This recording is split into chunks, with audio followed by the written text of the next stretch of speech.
Bem-vindos ao JKCast, o podcast de economia, finanças e investimentos, com José Cobori. Sejam muito bem-vindos ao 17º episódio do JKCast. Meu nome é José Cobori e o meu companheiro Carlos Duarte não participará hoje porque está com problemas de saúde. Então vamos só torcer para que ele restabeleça a sua saúde para estar conosco aqui no próximo episódio. Só lembrando, então, que quem quiser enviar mensagens, o WhatsApp é 61 981 17 0005. Toda sexta-feira, mensagens e perguntas via texto lá pelo Instagram. Tá ok, pessoal? Então, vamos começar com nossa primeira pergunta. Olá, professor Cobori. Olá, Carlos. Eu me chamo Davi, sou de Tubarão, Santa Catarina. Antes de endereçar minhas duas perguntas, eu gostaria de agradecer a esse trabalho que vocês têm feito, que traz esses assuntos de forma mais condensada para a gente que é leigo, assuntos tão relevantes, de modo que faz a gente exercer a nossa cidadania de forma mais consciente, mais responsável. Muito obrigado, professor Cobori. Esse trabalho que você faz é intangível e tem um valor muito grande, não tem como dimensionar. Muito obrigado mesmo. Vamos às perguntas.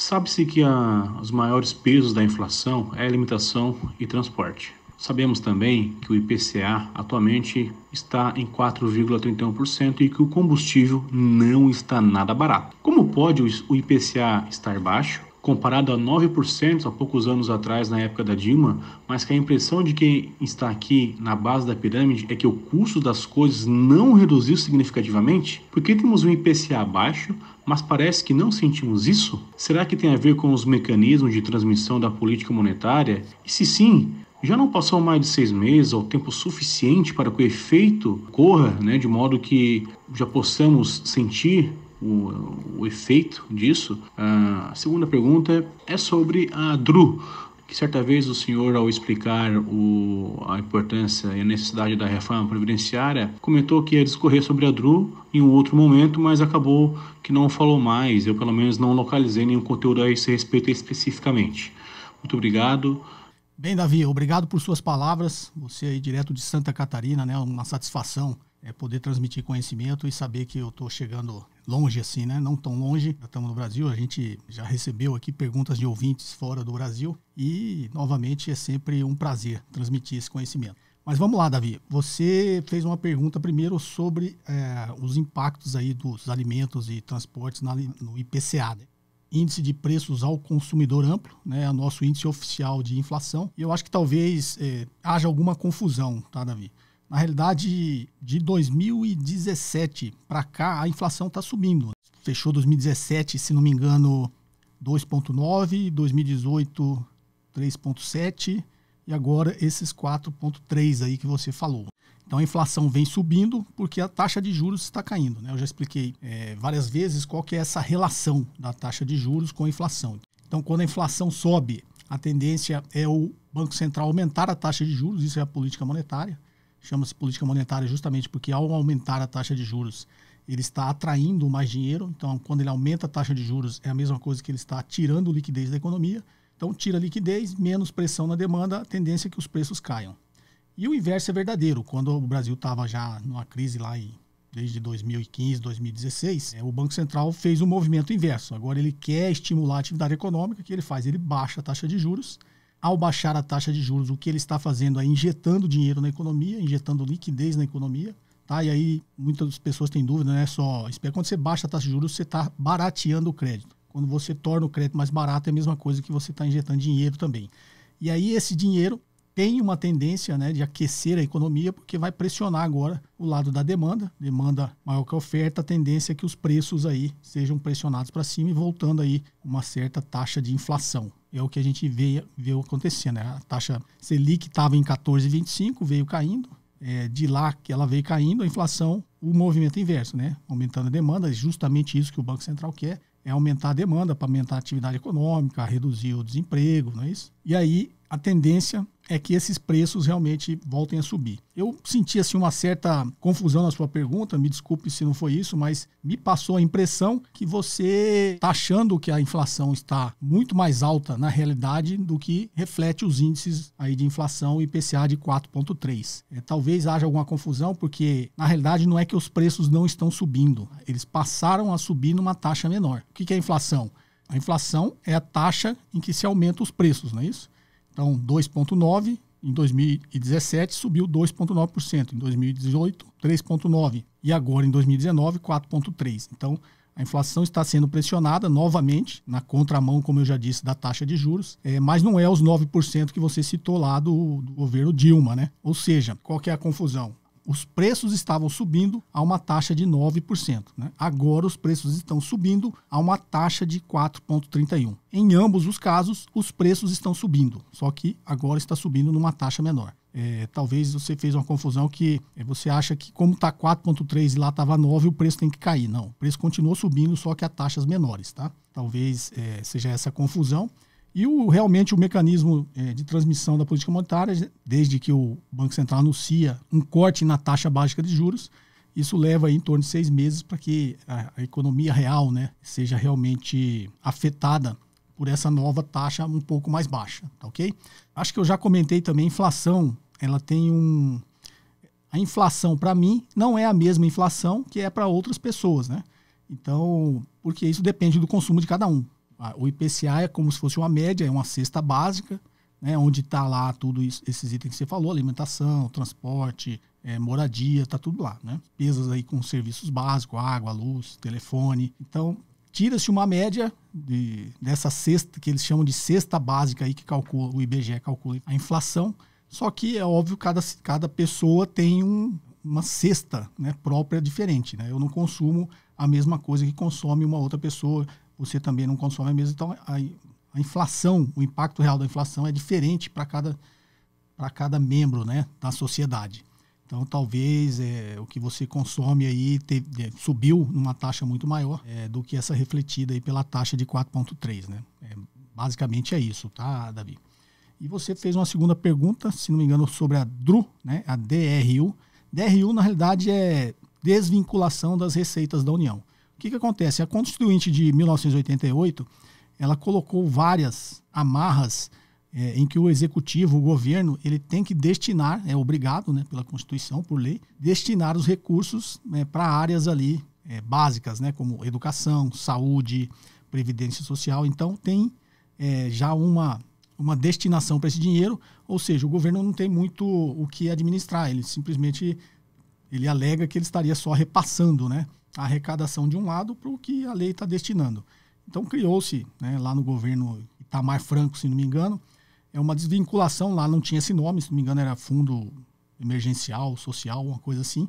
Depois mudou para DRU, né, desvinculação das receitas da União. O Poder Executivo passou aí essa medida, hoje lá era 20%, agora é 30%, que faz com que ele, por isso o nome, né, desvinculação das receitas da União. Pega essa receita que estava vinculada, desvincule para o governo ter uma gestão, ou seja, uma liberdade maior de escolher onde ele vai gastar esses 30% aí que ele tem direito, né, de alocar onde ele acha que é melhor. Tá, okay? Então a DRU nada mais é do que isso, como o próprio nome diz, né?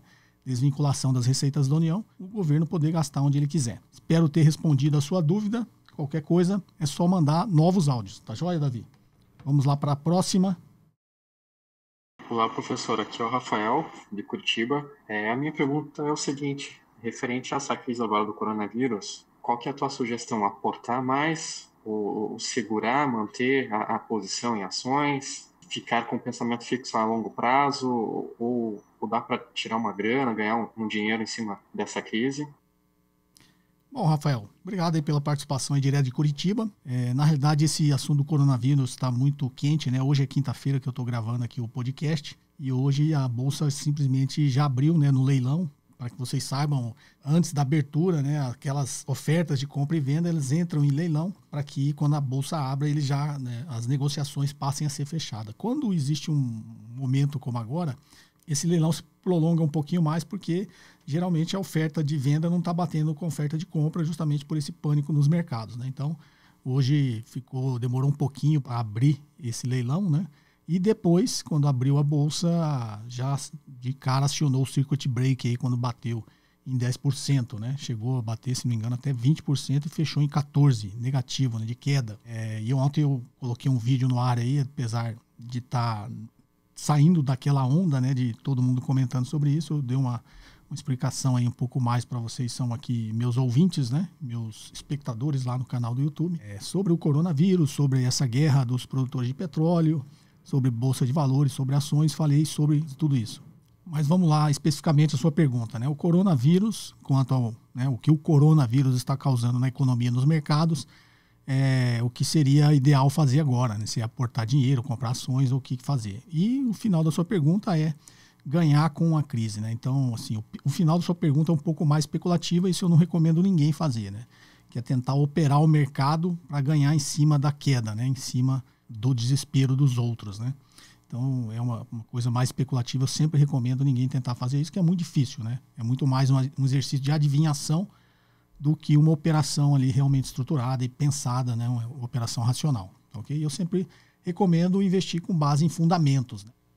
Então, qual que é a minha recomendação do coronavírus? Como eu falei, a princípio, não faça nada. Se você é um investidor de longo prazo, que escolheu a empresa que você está investindo com base em fundamentos, né? Fundamentos econômicos, fundamentos empresariais, você acredita que aquela empresa tenha um bom fundamento para atravessar a crise, não vai passar incólume, porque ninguém passa, mas ela tem caixa, né, e força suficiente para atravessar a crise e sair um pouquinho, talvez até melhor lá na frente. Então, se você fez a análise correta e fez esse tipo de avaliação, você agora não precisa se preocupar com nada, né? Na realidade, a crise vai acabar se tornando uma oportunidade, porque se a ação dessa empresa que você está aportado, que você é acionista, cair muito e ela manteve os seus fundamentos, você pode simplesmente fazer novas aquisições de ações dessa empresa. Isso é muito complicado, as pessoas ficam tentando acertar o momento do mercado, né? Então, não é você esperar cair mais, porque a gente não sabe se vai cair mais, né? Pode cair mais, como pode não cair mais. Ontem as pessoas achavam que não ia cair mais, caiu mais 14%, né? E aí o cara que comprou ontem achando que era o fundo é o mais embaixo, aí ele fica naquela agonia porque devia ter esperado. Não tem que esperar nada, se a pessoa tomou a decisão de comprar com base em fundamento, e aquele preço está abaixo do valor que você considera justo pela ação daquela empresa, então você compra. Você nunca vai acertar exatamente o fundo e o topo, né? Que é o que quem está operando no curto prazo quer fazer, que é adivinhar exatamente esses movimentos do mercado para ganhar. Porque a frase parece muito simples, né? Compre na baixa e venda na alta. Mas no mundo real, a maioria das pessoas faz o inverso, tá? Ela compra na alta e vende na baixa. A maioria das pessoas que saíram da bolsa nessa semana, nesses últimos dias de circuit break, de pânico, vocês podem ter certeza que uma boa parte dela comprou lá quando a bolsa estava 100 e tantos mil, né? Inclusive nessa época vocês mandavam muitas perguntas, estava esticado, eu sempre defendi que era um momento de cautela, né? Uma eventual crise mundial poderia estar logo à frente, uma recessão mundial, né? Mas essa pergunta, eu entro, não entro, se eu entrar, o que eu faço? Eu sempre defendi e postei conteúdos aí no meu canal do YouTube sobre ações que você compra em períodos de crise, o que você deve fazer, mas nunca ir na onda do mercado. A grande maioria das pessoas estava indo na onda do mercado, muito provavelmente entrou aí com a bolsa 100 e tantos mil e vendeu agora a 70, né? Então, na vida real é exatamente isso que acontece. A pessoa acha que está comprando a baixa e vendendo na alta, ela entra num momento de euforia e depois sai no momento de pânico. Então, ela acaba fazendo o inverso. Ela entra na alta e sai na baixa, tá? Então, recomendação, nunca opere o mercado no curto prazo, tentando fazer adivinhações, porque a gente nunca sabe, né? Então, tinha uma coisa aí no ar, uma espreita, só que o que deflagrou tudo isso foram os famosos eventos inesperados. Tanto o coronavírus como a guerra e a briga entre os produtores de petróleo aí pelo mundo, tá joia? Então, o que fazer agora? Nada. Se você está aportado, só reavalie os fundamentos da empresa que você está aportado, vê se ela é uma boa empresa para atravessar a crise e continua tranquilo. Se você tem dinheiro em caixa, aquele famoso colchão de liquidez, e essa ação realmente ficar com o preço muito abaixo do valor, é o momento de você encarteirar um pouquinho mais dessas ações, tá? Se você confia na empresa. Então é isso, Rafael. Tá ok? Obrigado aí pela participação. Vamos lá, pessoal. Vou responder aqui algumas perguntas do Instagram sobre a relação entre a taxa de juros e o câmbio. A pergunta do Matheus. Matheus, tem toda a relação, também em vários vídeos eu explico um pouquinho sobre isso, né? A relação da taxa de juros com o câmbio. Taxa de câmbio é lei da oferta e procura por dólar, não é isso? Taxa de juros é lei da oferta e procura por dinheiro. Então, assim, tudo às vezes é muito mais simples do que a gente imagina, né? Como eu expliquei no início aqui da pergunta, se não me engano, do Davi, o Banco Central baixa a taxa de juros para injetar dinheiro na economia, né? Então, ele fez isso lá a partir quando o governo entrou em crise, né? Lá no governo Dilma e trocou o governo. O que o Banco Central começou a fazer? Baixar a taxa de juros para tentar combater a crise, baixa a taxa de juros com a intenção de injetar dinheiro na economia para reativar a atividade econômica. Quando ele faz o inverso, ele começa a subir a taxa de juros, ele está fazendo o inverso, está retirando dinheiro da economia com base no combate à inflação, né? Tira a demanda, menos pressão sobre os preços e a inflação para de ser pressionada e, dependendo, né, da intenção da política monetária, ela passa até a cair. Então, taxa de juros, ela funciona dessa forma. Hoje, a nossa taxa de juros está caindo. Quando a taxa de juros cai, taxa de juros é o preço do dinheiro. O que nós, né, enquanto risco soberano, né, a nossa dívida pública está dizendo? Eu estou pagando um pouquinho a menos agora pelo seu dinheiro. Então, você tinha dinheiro investido aqui a 14%, agora você tem dinheiro investido a 4,25%. Né? Só que isso, óbvio, veio uma trajetória de queda. Então, ele vai chegando a uma trajetória de queda, ele vai atingindo alguns patamares que, às vezes, o investidor já não topa mais. Ele topava ficar com o dinheiro aqui, vender o dinheiro dele para você, Estado brasileiro, por 14%. Agora ele não topa mais vender o dinheiro dele para você por 4,25%. O que ele faz? Ele vai embora. Ou ele fica dentro do país, se ele for um investidor estrangeiro, ou ele simplesmente pega esse dinheiro e vai embora. O que acontece quando ele pega esse dinheiro para ir embora? Ele precisa comprar dólares, não é isso? Assim como qualquer um de nós vai fazer uma viagem para o exterior, né? Você vai, sei lá, para os Estados Unidos, para a Europa, o que você faz? Compra dólares. É o câmbio, né? Você troca a moeda sua local, o real, por dólares. Então, na realidade, a operação que você está fazendo é uma compra de dólares. Você compra dólares para ir para o exterior. O investidor é a mesma coisa. Quando ele está indo embora, ele tem que comprar dólares. Ele estava com reais. Ele tem que comprar dólares para poder voltar lá para o país de origem dele e investir o dinheiro dele lá. Então, quando você mexe na taxa de juros, você está mexendo nesse equilíbrio da taxa de câmbio, né? Da oferta e demanda por dólares. A taxa de juros tem um impacto sobre a taxa de câmbio nesse sentido. Se você mexe a taxa de juros, você está, de alguma forma, desbalanceando a lei da oferta e procura ali por dólares, né? Então, muita gente indo embora, pode ser até brasileiro, né, querendo investir lá fora, mas a grande maioria, nesse momento de crise, são os investidores estrangeiros que estão aqui realizando, né, seus lucros ou seus prejuízos para ir embora, devido ao aumento da aversão ao risco no mundo inteiro. É natural, né, do ser humano que ele, no momento de crise, de medo, de pânico, ele queira voltar para casa, né? E os investidores, a mesma coisa, eles fazem isso. Eles, tem um nível de aversão muito grande no mundo, eu não sei o que vai acontecer, por via das dúvidas, vou pegar meu dinheiro e vou embora. Então é isso que acontece, por isso que o dólar está subindo tanto, tá? Não tem nem muito a ver aí com taxa de juros. Só que a taxa de juros colabora, porque se a taxa de juros fosse alta, ele ainda conseguia segurar um pouquinho desse dinheiro aqui. Como a taxa de juros está muito baixa, para os padrões brasileiros e para os padrões estrangeiros, quando eles avaliam o risco do Brasil, que a depender da taxa de inflação, você não tem nenhum ganho real de juros, né? A primeira pergunta do Davi, ele falou, 2019 fechou com uma inflação de 4,3%. Nossa taxa hoje está mais baixa do que isso. Então, ninguém vai querer ficar aqui empatando dinheiro. Tudo bem que no país dele a taxa de juros é negativa, mas ele não topa, né, correr esse risco pela taxa que está pagando, então a taxa de juros influencia a taxa de câmbio. Essa grande volatilidade na taxa de câmbio atual, nos últimos dias, é muito mais ligado, né, a esse nível de aversão ao risco que gerou esse pânico, né? Tanto o coronavírus quanto a guerra do petróleo aí gerou um pânico, todo mundo querendo ir embora ao mesmo tempo. Isso é o efeito manada, né? Todo mundo quer sair muito mais por causa da crise. Então o câmbio dá essa desbalanceada aí, é um momento de muita volatilidade. Então o que eu recomendo sempre para o investidor, né, que está com a visão a longo prazo, é não fazer nada. Você não tem a obrigação de fazer alguma coisa agora. Quem tem a obrigação de fazer alguma coisa agora é quem estava posicionado no curto prazo, né? Aquele cara que ele precisa daquele dinheiro daqui 2 meses, daqui 1 mês.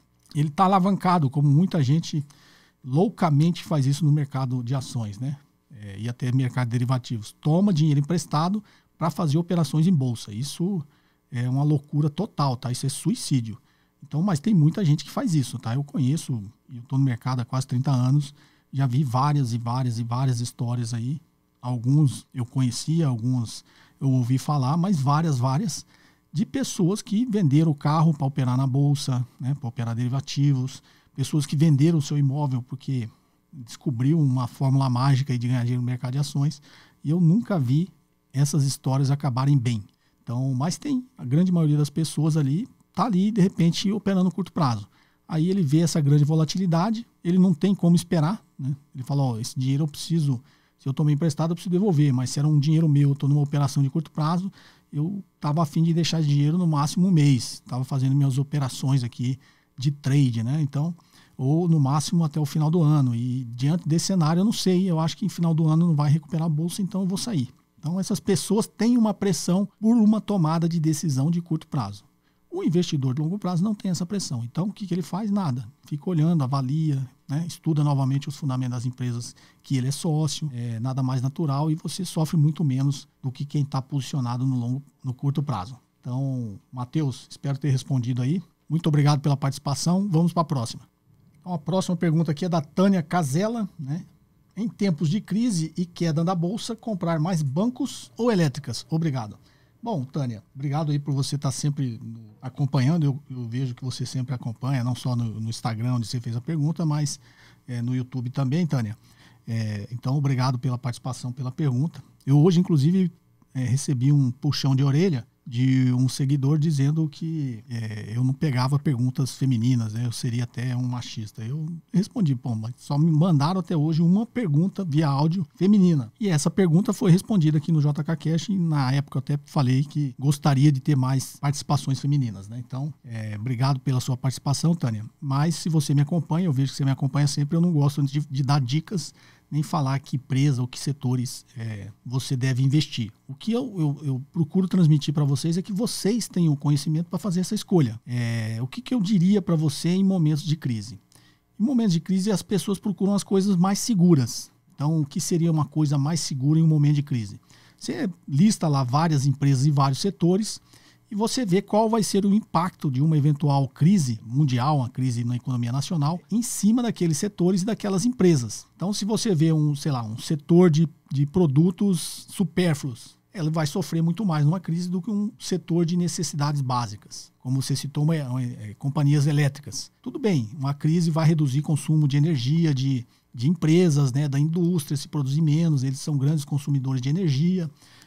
Vai ter um impacto, né? As pessoas vão começar a economizar um pouquinho mais de energia, mas o negócio da companhia elétrica vai continuar funcionando, né? Vai talvez ter uma receita menor, mas vai ter ainda uma certa geração de caixa. Então as pessoas costumam ver empresas do setor elétrico como, de repente, um porto seguro ali para você passar esses momentos de turbulência. Você citou também bancos. Bancos, pelo menos no Brasil, os grandes bancos, infelizmente, sobrou só 5 grandes bancos no Brasil, né, com concorrência muito baixa. Então, da crise do subprime para cá, né, os bancos foram cada vez se consolidando mais e os grandes bancos lá na crise do subprime não sofreram. Tá? O Brasil tem o sistema financeiro do Brasil, o sistema bancário, né, já tinha passado aí por algumas outras crises, né, que fez com que o sistema financeiro brasileiro aprendesse. Né? E na linha aí do Nassim Nicholas Taleb, né, eles se tornaram um pouquinho mais antifrágeis, né? Por quê? Porque lá, para quem lembra ainda, na época do Fernando Henrique, da crise da Rússia, da crise do México, da crise dos tigres asiáticos, os bancos, né, vários entraram em dificuldade, aí veio o ProAir, que era aquele programa, né, digamos, para consolidar os bancos, salvar, e caiu muito na crítica, né, popular, que era para salvar bancos, mas a intenção era salvar, na realidade, o sistema financeiro, porque isso é um efeito dominó, né? Você deixa um banco quebrar, ele sai quebrando o resto da economia e dos bancos todos. Então isso também não é bom para uma economia e não é bom para uma sociedade. Né? Vocês viram na crise subprime, deixaram o Lehman Brothers quebrar, não é que deixaram, ele teoricamente tinha que quebrar, né? O famoso lá, o moral hazard, que tipo assim, tem que deixar ele quebrar para os outros aprenderem, para o mercado aprender. E aí deixou ele quebrar, só que veio um efeito dominó que aí, né, o Banco Central americano teve que intervir, né, e salvar outras instituições, porque simplesmente ia sair quebrando todo mundo. Para quem lembra, a maior seguradora do mundo também entrou em dificuldade, que era a AIG. Ela entrou em dificuldade e teve que ter um socorro ali por parte do Estado para que não acontecesse algo pior. Tá? Então, mas os bancos, né, tiveram toda essa passaram, né, por todas essas crises lá no passado e isso tornou eles um pouquinho mais, no popular, calejado, né, segundo a Cintaleb, um pouquinho mais antifrágeis, e enfrentaram a crise do subprime aí com muito mais tranquilidade, os grandes bancos, tá? Os bancos menores aí sofreram bastante com a crise de crédito, né? Falta liquidez no mercado. Talvez no outro podcast eu explique melhor como funciona, né, o mercado interbancário, mas nessas crises, porque os bancos pequenos sofrem, porque o mercado interbancário para de trocar dinheiro. Eu sou um grande banco, eu não quero mais trocar dinheiro com aquele banco pequeno, porque eu acho que ele pode ter um problema de liquidez, e aí eu vou perder dinheiro se eu fizer essa operação com ele. Então, geralmente, né, o mercado interbancário trava, os pequenos bancos ficam sem liquidez e travam também as operações de crédito. Muitos entram em dificuldade porque não tem como cobrir os resgates dos seus clientes, né, que estejam pedindo. E aí, porque o dinheiro físico, na maioria, não existe, né, pessoal? Acho que eu já expliquei isso também. Então, os bancos no Brasil têm essa característica. Mas você tem que avaliar, porque se vier uma crise financeira, uma crise econômica mundial, pegar essa crise que está todo mundo dizendo que pode ser uma crise forte de crédito, os bancos vão sofrer, tá? Porque banco vive de emprestar dinheiro, né? Banco vive, tanto que o nome de banco, na realidade, é um intermediário financeiro, né? Ele pega dinheiro de um lado e passa para o outro. Então, o negócio do banco é vender dinheiro. Ele compra dinheiro barato dos investidores, né, de nós aqui por 0,5% ao mês, e vende na outra ponta mais caro, como crédito. Então ele compra dinheiro barato e vende dinheiro caro. E ele ganha com essa intermediação. E só que em momentos de crise econômica, o nível dessas intermediações elas caem bastante, né? Então impacta o negócio dos bancos. Mas eu diria, Tânia, para você avaliar exatamente, fazer um deverzinho de casa nessa natureza, tá? Pode ser pela própria intuição, tá, Tânia? Você coloca os setores, coloca as empresas e fala, bom, uma grande crise mundial vai ter... Tem vídeos que eu falo, né? As consequências de uma crise, o que acontece, né? Qual o impacto ali no dia a dia das pessoas. Então, com base, você pode procurar aí no canal, com base nesse tipo de intuição que você pode ter, bom, essa crise vai ter esse impacto, esse vai acontecer isso. As empresas vão vender menos, a economia vai travar, vai parar de crescer, vai gerar desemprego, vai esse tipo de coisa, e você classifica, como eu falei aqui, os setores da economia, e ver ali qual setor está mais propenso a sofrer menos durante uma crise econômica. E geralmente eles que são os setores aí defensivos, né? Saúde, educação, esse tipo de coisa, e utilities, né, que a gente acabou de falar aí, água, luz, esse tipo de coisa, sofre um pouquinho menos. Mas sofre, tá, Tânia? Então, vale sempre uma boa avaliação dos fundamentos da empresa. Obrigado pela participação, Tânia, mais uma vez, e espero as mulheres muito mais aqui participando do nosso podcast. Próxima pergunta é do Renato Hauck. Como mensurar no valuation quando a empresa avaliada possui muitos ativos? Bom, Renato, essa é uma dúvida muito comum. Os investidores eles confundem, na maioria das vezes, o valor patrimonial com o valor operacional. Tá? O valor patrimonial é o valor dos ativos líquidos. Né? O que são o valor dos ativos líquidos? Você pega o balanço patrimonial da empresa, desconta toda a sua dívida, né? O seu passivo ali, vai sobrar os ativos que a gente chama de ativos líquidos, que nada mais é do que o patrimônio, né? Você ativo de um lado, passivo e patrimônio líquido do outro, vai sobrar ali o patrimônio líquido, que pode estar ali em máquinas e equipamentos. Então o investidor, ele acaba confundindo, ele acha que o valor da empresa é o valor dos seus ativos, né? Por quê? Porque tem essa noção muito mais patrimonial do que operacional. Você tem que considerar o valor operacional. O que é o valor operacional? O valor de mercado. O que é o valor de mercado quando a gente faz esse valuation, né? Parte do seguinte princípio. Você vai abrir uma empresa agora. Você comprou uma máquina de R$1 milhão. Você colocou a máquina de R$1 milhão lá na sua empresa e a sua empresa vai valer quanto? 1 milhão? Não pode valer o patrimônio. Senão você não colocaria R$1 milhão ali. Então você está colocando aquela máquina de R$1 milhão porque você vai produzir ali o seu produto, vai vender esse produto pelo preço adequado e no final ali da continha vai sobrar um lucro ali para você como dono da empresa. Okay? Então, nessa dinâmica, a máquina tem que valer mais de R$1 milhão. Por quê? Você colocou um ativo de R$1 milhão, ela gerou a receita que você queria, que descontada das despesas, né, operacionais e outras despesas financeiras, se você se alavancou, e aí vem as contas ali até chegar no lucro líquido, não é isso? Por isso que o valor de uma empresa é a sua capacidade de gerar caixa, que é a capacidade do seu ativo gerar caixa. Então, você gerou o lucro líquido, a gente projeta, né, essa geração de lucro, traz a valor presente pelo risco dessa empresa e você vai achar o valor da empresa que vai ser, né, se for uma empresa lucrativa, vai ser um valor acima de R$1 milhão. justamente por essa lógica, né? Você não colocou uma máquina de 1 milhão para sua empresa valer 1 milhão. Você colocou porque você acha que aquela máquina, aquele ativo tem um potencial de gerar muito mais caixa e vai fazer com que o seu patrimônio, que era 1 milhão e você comprou a máquina, seja muito maior, tá? Então não fazer essa confusão do valor patrimonial e do valor operacional, né? No meu livro tem até uma frase que eu digo que o valor operacional tem que ser diferente do valor patrimonial, do contrário, fecha a empresa e vai embora, se for igual ou menor. E aí seria o valor patrimonial, fecha a empresa, vende seus ativos e vai embora, vai fazer outra coisa, que não é essa da empresa que você estava fazendo. Tá, ok? Então, quando você fala como avaliar uma empresa com muitos ativos, o ativo é indiferente, se você tem que olhar a geração de caixa, né? Tanto que empresas de serviços não têm muitos ativos, né? Empresas industriais têm muitos ativos. Só que você tem que olhar o caixa que ela gera com esse ativo, tá? E não necessariamente os ativos. Tá joia? Espero ter respondido aqui, Renato, a sua pergunta. Era a última pergunta. Então, essa nossa edição aqui do JKCast vai ficando por aqui. Hoje, vocês viram, eu estou sozinho, o nosso amigo Carlos Duarte aqui estava doente.